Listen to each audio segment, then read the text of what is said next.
Je reçois le dramaturge Katende Kach. Avant, on l'appelait Katende Kachimbika ou Kachimbika Katende. Bonjour. Bonjour, monsieur Fabien. Vous êtes encore vivant. Beaucoup vous ont découvert sur le plateau de Wamusha Lakamba, dans le Barza. Le Barza et Mutombo Bouchi, oui. Chaque samedi dans Avant-Scène. Tous les anciens de l'Ikassi, ils connaissent Katende Kach. Moi encore, à l'école primaire, j'ai aussi joué comme dans le cadre du théâtre scolaire, j'ai joué quelques pièces de ces théâtres. Il a écrit Kimbangu, l'Africain. Il a écrit Ton combat, femme noire, une pièce de théâtre. Même Kimbangu, l'Africain, c'est une pièce de théâtre. Aujourd'hui, nous parlons de la journée du 6 avril consacrée à ce digne fils du pays, Simon Kimbangu, précurseur des indépendances africaines. Le plus grand prisonnier plus que Mandela, et tout ça, mais lui, c'était un prophète des dieux. Il a écrit également L'étang de la femme, c'est une pièce de théâtre. Il a écrit Le cou et les épaules, Éternel complice, une pièce de théâtre. Il a écrit Demain, il sera trop tard, encore une pièce de théâtre. Et puis, Entre chien et loup, c'est une expression française à la tombée de la nuit, entre 17h et 18h. Entre chien et loup. Oui. C'est aussi une pièce de théâtre. Il en a écrit beaucoup. L'arbre tombe du côté où il s'épanche. C'est une pièce de théâtre. Oui. Ça, j'ai joué ça aux humanités. Ouais, nous allons faire les comptes tout à l'heure. Les droits d'auteur. Alors, vous avez un centre de promotion des arts, c'est ProLA, qui englobe l'architecture, le cinéma, la danse, la littérature, la musique, la peinture et la sculpture. C'est donc ici, à Kinshasa, Limete Kingawa. Chez vous-même, chez vous. Oui, à Kingawa. Félicitations. Alors, il est passé du Grand Katanga vers le Grand Kasaï pour chuter à Kinshasa. Et partout, il a passé beaucoup de temps. Katende Kachimbika ou Katende Kach. Vous pouvez ajouter un mot sur vous, là. Moi, je ne sais pas bien vous présenter. Non, mais merci beaucoup. Merci beaucoup pour l'occasion que vous m'offrez.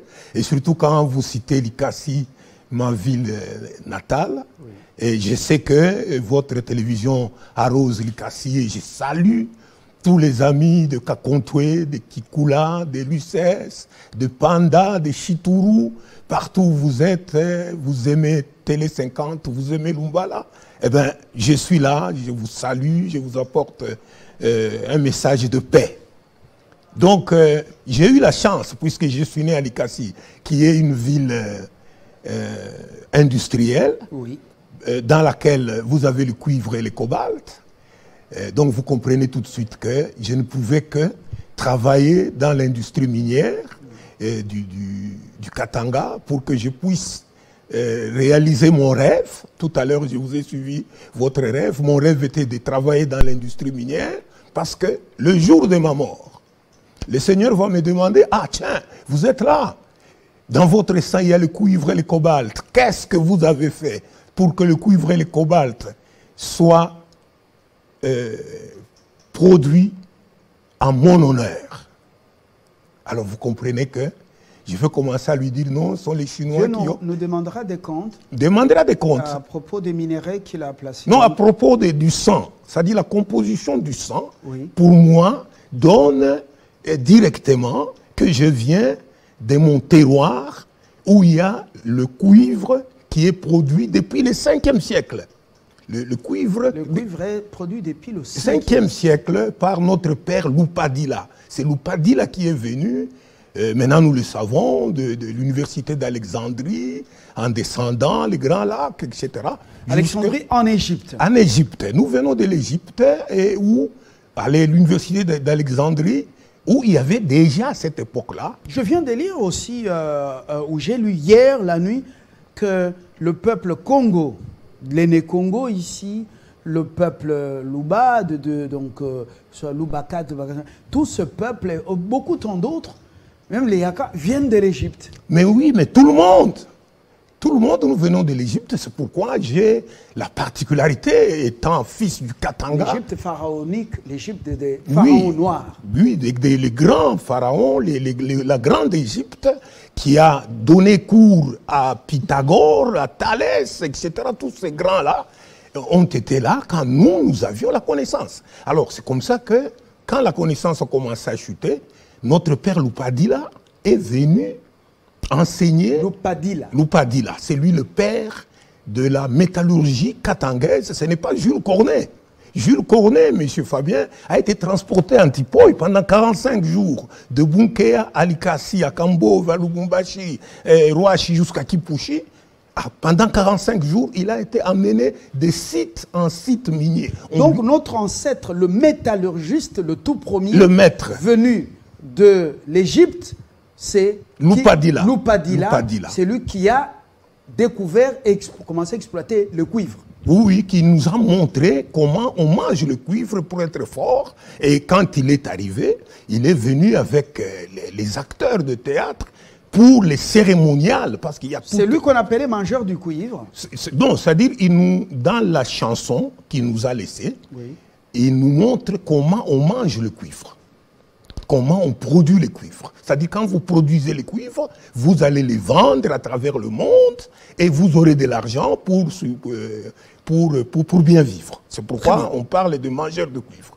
Et la datation au carbone 14 montre que certaines croisettes proviennent du 5e siècle.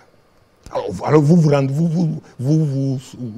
rendez compte, M. Lumbala, que Jules Cornet, qui est docteur en sciences, apparenté à la géologie, est venu au Katanga en 1892, donc au 19e siècle. Lupadila nous montre comment on produit le cuivre depuis le 5e siècle. Voilà, ceci notre histoire a été falsifiée. Avec raison. Sous la dictée des menteurs. Oui, et c'est maintenant, c'est nous devons, justement, nous avons l'obligation de rétablir la vérité. Alors c'est ainsi que, fils de Likasi, où j'ai choisi de naître dans une famille d'un ouvrier, et c'est par là qu'est venue la notion, donc plutôt j'ai découvert, grâce à mes grands frères, les mathématiques qui me sont liées.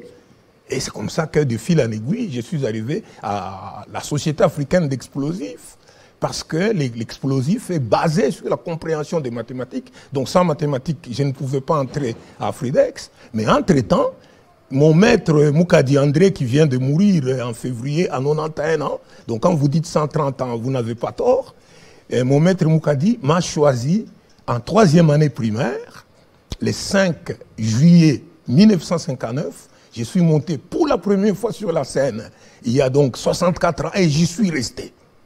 J'y suis resté, c'est Moukadi qui m'a pris par la main, il me dit, voilà, ne tremble pas, ne regardez pas les gens dans les yeux, regarde au-dessus de leur tête. Nous avons répété la pièce, vous savez que je suis à côté de vous, si vous vous trompez, vous me regardez, etc. C'est lui qui m'a encouragé. Qui vous a appris le théâtre, alors, oui. et du coup, vous avez eu le goût de l'écriture pour devenir dramaturge. Donc, c'est lui qui écrit même des pièces de théâtre. J'emprunte de vous cette correction apportée à ce qu'a dit le président de l'Assemblée nationale. Mais il a raison. Vous avez modifié, vous avez dit Nyonso ezalaka blagte, ezalaka masekite. Oui. C'est ça, non? Oui. Parce que le théâtre nous a formés. Le théâtre fait partie de notre vie. Mais M. Fabien, M. Lumbala, quand l'honorable Bosso, que je salue, dit Nyonso ezalaka théâtre, mais il a raison. Parce que le théâtre, c'est quoi? Le théâtre est l'art le plus éminent, l'art de la parole, l'art dramatique. Ça, il voulait dire que Nyonso ezalaka blagte. Non, c'est-à-dire il a voulu dire que tout n'est pas blague, Mais en utilisant malheureusement, c'est là où je me suis levé, en utilisant malheureusement le théâtre. Parce que le théâtre est l'art le plus éminent, l'art de la parole, l'art dramatique. C'est au théâtre et nulle part ailleurs où on trouve les mots. Vous, maintenant, je suis heureux d'apprendre que le grand journaliste Lumbala a fait du théâtre. Et en plus... Le théâtre scolaire. Et mais puis quand même ça ne dit rien. Moi, je n'ajoute pas. Kambala. Oui. Et j'ai joué plusieurs pièces. C'est là que j'ai commencé à avoir... Les mots. Les mots. Les J'étais mots. bavard, mais... Non, les mots. Il n'y a pas de bavard. Oui. Vous avez eu les mots, la puissance des mots, et je ne suis pas surpris d'avoir M. Lumbala aujourd'hui, qui a joué dans L'Arbre tombe, qui est une de mes pièces nationales. Eh bien, je ne suis pas surpris de voir Lumbala au panthéon des hommes, des micros. Merci. Voilà. Kimbangu, Simon, vous êtes dans un plaidoyer. Avant même la reconnaissance nationale à travers la date du 6 avril. Oui. Parlez-nous-en. Merci beaucoup. C'est-à-dire que je suis né à Panda. Vous connaissez un peu l'Ikassi. En 1960, mon père va acheter une maison à Kikula et nous déménageons le 5 juillet 1960 sur l'avenue Kundelungu, numéro 95. Ceux qui nous suivent sur l'avenue Kundelungu, qu'ils aillent voir ma maison au numéro 95. Nous saluons tous. Je salue tout le monde de cette avenue-là. Nous suivent à l'Ikassi, ils sont nombreux à nous suivre. Je le tous sais. les gardes miniers. Oui, je le sais. Camille. Alors, qu'est-ce qui se passe? Donc, quand on descend des histoires, je regarde au numéro 101 une maison modeste peinte en vert blanc. Je suis attiré, je suis le seul. C'est cette photo sur la couverture. Oui, je suis attiré par cette couleur et je vais là, qu'est-ce que j'ai lu? Église du Christ au Congo par le prophète Simon Kimbangu. Par son envoyé spécial. Par son envoyé spécial, oui. Simon Kimbangu. Quelques 2 ou 3 jours après, la maman de Moulanga, qui est la femme du pasteur, ayant entendu ma mère parler, elle a tout de suite compris par le langage qu'elle est de son village. C'est comme ça qu'elle vient. Et là, moi, je suis à côté de ma mère. J'entends Madame Pasteur oui. dire à ma mère que voilà, mon mari était à Lubumbashi au mois de mars 1960 quand on a déterré Kimbangu, décédé depuis le 12 octobre 1951. Et quand on a déterré Kimbangu, son corps était intact. Évidemment, à 10 ans, je n'ai pas compris. C'est pas un mythe, là. Non, pas du tout. Le corps de Kimbangu était intact. C'était les restes qu'on a amenés en Non, Kamba, pas les restes, le corps intact. Qu'est-ce que vous racontez? Le corps intact. Ça, c'est Madame Pasteur qui raconte à ma mère, qui est sa sœur, entre guillemets. Alors, quel est ce corps qui n'a pas connu la décomposition? Oui. Le corps qui n'a pas connu la décomposition. Non, pas le seul, parce que nos amis ici, les catholiques, ils disent, un instant. Il y a des secrets. Un instant. On a révélé que tout ça, c'est... bon, Totikara. Oui, d'accord, parce qu'aujourd'hui, nous pouvons aller à Kamba et le constater. Mais vous avez un enfant de 10 ans qui apprend qu'en 1960, au mois de mars, quand on déterre Kimbangu, le corps est intact. Et tout le monde est parti en disant que nous nous sommes peut-être trompés. Kimbangu est le véritable envoyé de Dieu. Donc je commence maintenant à m'intéresser. Qui est Kimbangu? Qui est cet homme-là dont le corps est intact après 9 ans d'enfermement dans un cercueil en bois? Ce cercueil était pourri, mais son corps n'était pas pourri. Voilà comment je commence à m'intéresser. Et déjà, quand je commence à lire les livres en 1963, 64, etc., je tombe sur une sociologue qui dit qu'en 1921, Kimbangu était le disciple de Marcus Garvey. Vous connaissez Marcus Garvey? Marcus Garvey est le premier président élu de l'Afrique au mois d'août 1920 à New York. Alors, donc en 1921... Élu par qui? Par ses pairs, par les afro-descendants. Lui a préféré être le président de l'Afrique et il a dit que nous allons maintenant remettre les Africains chez eux. Parce que Kimbangu était En Kamba, un villageois. Non, mais eux. Comment d'abord on dit que. Primérien. Il était primérien. Il était chez les protestants. Oui. Mais comment il pouvait être non, adepte? Ça c'est une sociologue. Heureusement que vous avez réfuté cela. Mais qui est Kimbangu? En 1987, ce n'est pas une année par hasard. Je vous apprends qu'en 1987, il y a 3 grands personnages qui sont nés. Il y a Simon Kimbangu, il y a Paul Farnan Panda, vous le connaissez, oui. le premier universitaire congolais. Oui. Il y a Margus Garvey, il y a Simon Kimbangu. Donc, le 6 avril 1921, quand Kimbangu fait revenir à la vie une jeune dame, eh bien, tout est bouleversé. Les hôpitaux se vident. Les sociétés industrielles et tout se vident. Les commerces se vident. Comment un individu primérien de son état fait revenir à la vie, cette femme est morte il y a 48 heures. Donc c'est le grand miracle. Là, je crois que toutes les mamans Bikoudi sont plongées dans ce rappel historique. Non, mais parce que c'est formidable. C'est formidable. C'est pourquoi j'appelle Kimbangu l'Africain. Donc, il n'a pas de soutane, il n'a pas d'encens, il n'a pas de liturgie. Il fait revenir à la vie. Mais on ne fait pas revenir à la vie quelqu'un si on n'a pas un don. Si on n'a pas un don. Donc, le 6 avril, Kimbangu fait un grand miracle. Alors, vous comprenez que tout de suite, en 1921, l'année 1920 nous rappelle quoi? L'année 1920 nous rappelle que Léopold II, le sinistre, excusez-moi de l'appeler comme ça, a fait tuer plus de 10 millions de Congolais de 1890 en 1920. Donc, en plein holocauste, avant terme, voilà qu'un Congolais fasse revenir à la vie un autre.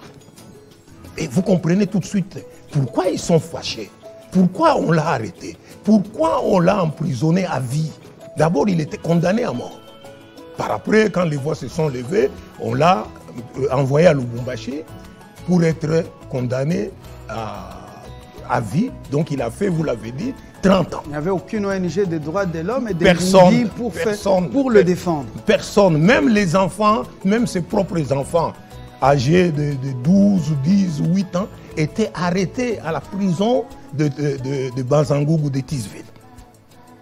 Alors, maintenant, le jeune acteur que je suis, le jeune lecteur que je suis, le jeune kimbanguiste que je suis.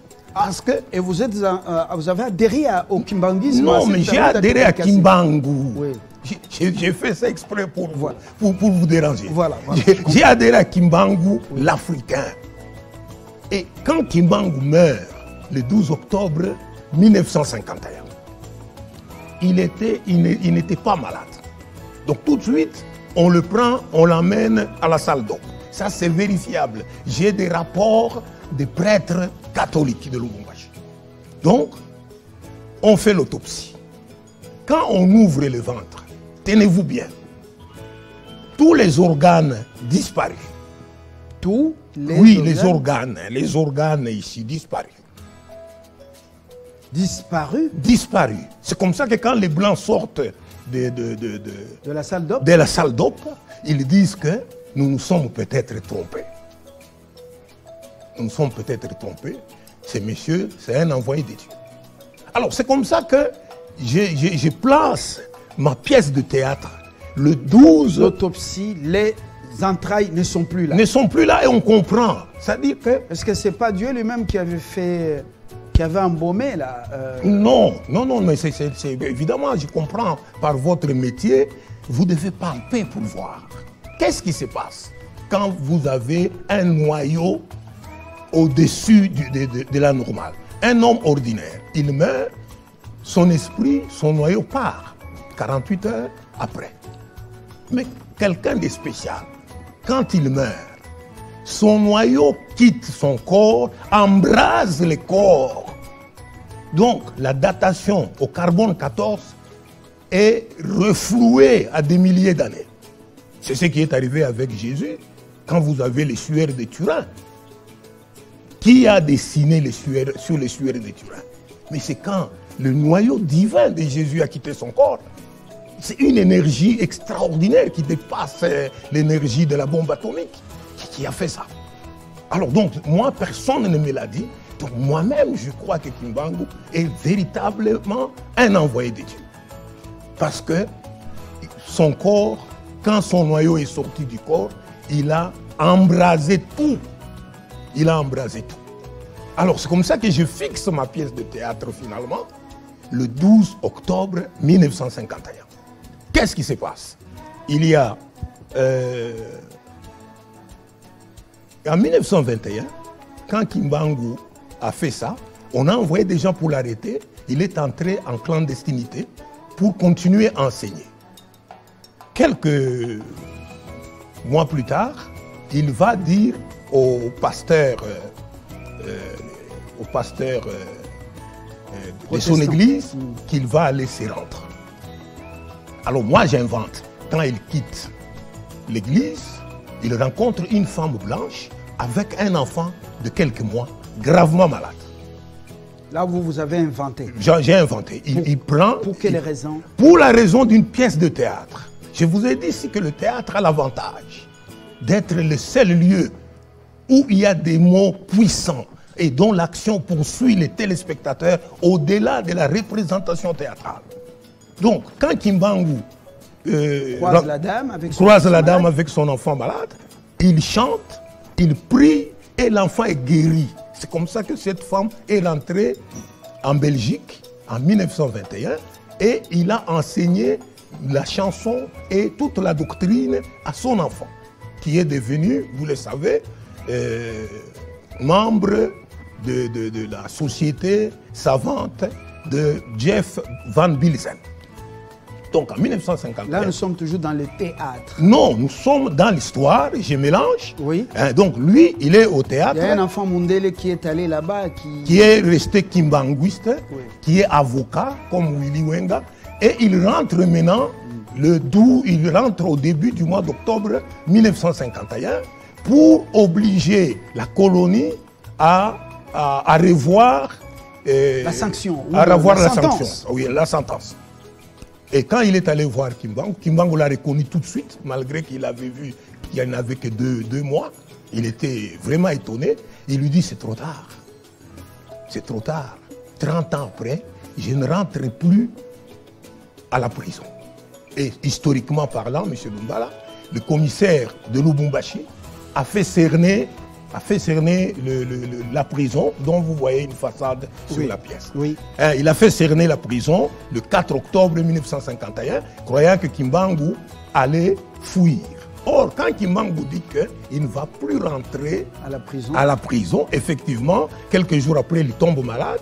On l'amène à l'hôpital Saint-Léopold, qui est à côté de Saint-Doué, et c'est là où il va mourir. Alors, quand il meurt, voici encore le théâtre.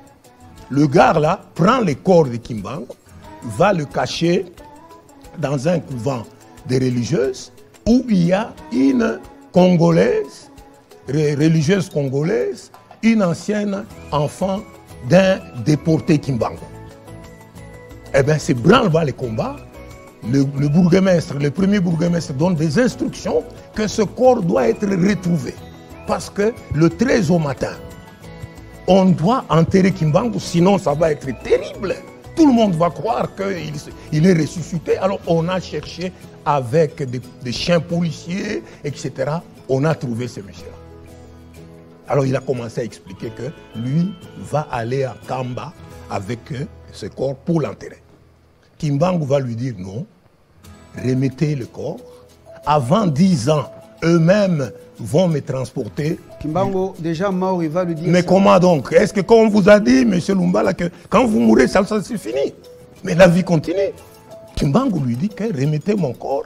Avant 10 ans, eux-mêmes vont remettre. Au mois de mars 1960, vous l'avez lu, que la colonie elle-même a déplacé Kimbangu de Lubumbashi jusqu'à Kamba. En allant en 1921, Kimbangu a fait quoi? Il est parti de Banzangu jusqu'à Kinshasa. Kinshasa, bateau jusqu'à Mbandaka, Kisangani. Kisangani, train, Ubuntu, jusqu'à Kindu. Kindu, jusqu'à Ubuntu. Ubuntu, il prend le bateau jusqu'à Kindu. Kindu, il prend le train jusqu'à Lubumbashi. Maintenant, au retour, ils ont été obligés de remettre son corps. Qu'est-ce que ce corps fait? Il part de Lubumbashi, il va à Kamina. Kamina, il est beau. Il monte sur le bateau jusqu'à Kinshasa, Bazan. C'était ça le parcours. C'était le parcours qui avait un sens. Donc Kimbangu, par ce tour du Congo, il a bouclé le Congo. Il n'y aura pas de balkanisation. À condition que le Congolais soit réveillé. Et c'est ça mon plaidoyer. Donc, si nous voulons... Ça, c'est le non-dit, c'est l'interprétation de la pièce de cette, comment on appelle, ce parcours. Lui-même l'a expliqué. Vivant et puis mort. Oui. Selon vous, il n'y aura pas de balkanisation. Pas seulement selon moi. Oui. Kimbangu l'a expliqué aux prêtres catholiques de Banzangu qui sont allés le voir en 1922 à Lubumbashi. Oui. Et il leur a dit qu'il a fait le tour du Congo, il n'y aura pas de balkanisation. Donc, nous devons être convaincus, je vous ai suivi tout à l'heure, nous devons être convaincus que si nous voulons profiter de Kimbangu au maximum, nous devons reprendre la culture. Nous devons reprendre. Il faut reprendre la culture. La culture congolaise et reprendre toute l'histoire comme Lumumba l'avait dit. La véritable histoire du Congo sera écrite par les Congolais eux-mêmes. Katendekachi, j'ai des réactions ici, quinzaine, mais je ne les lis pas. Mais parce que vous dites que Kimbangu lui-même avait dit qu'il n'y aura pas balkanisation, un téléspectateur à Kampala nous dit ceci, je suis en train de vous suivre. Télé 50.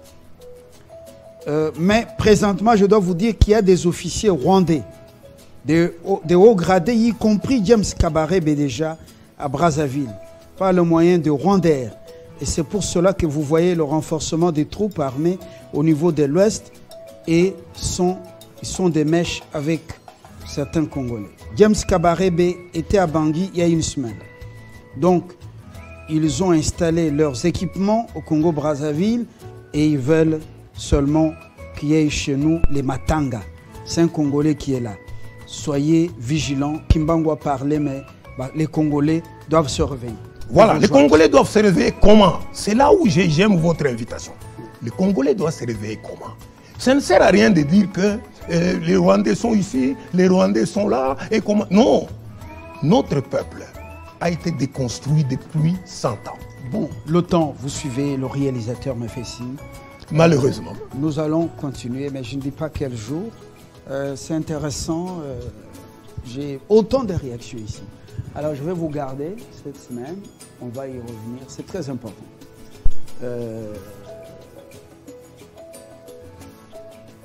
Et émouvant. Alors, par respect pour la programmation, la source Tomba Mike et puis Dylan Lukinga. Merci et à demain. Si tout va bien, je peux le faire revenir demain. Au revoir.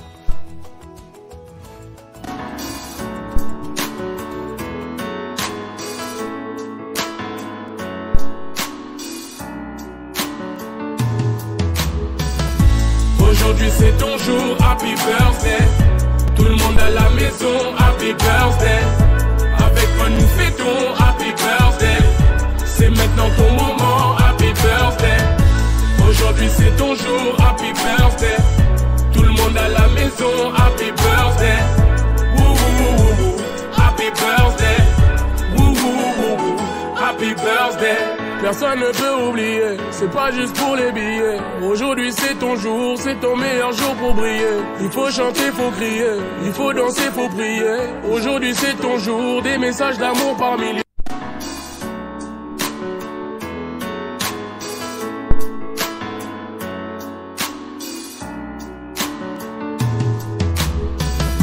Aujourd'hui c'est ton jour, happy birthday. Tout le monde à la maison, happy birthday. Avec moi nous fêtons, happy birthday. C'est maintenant ton moment, happy birthday. Aujourd'hui c'est ton jour, happy birthday. Tout le monde à la maison.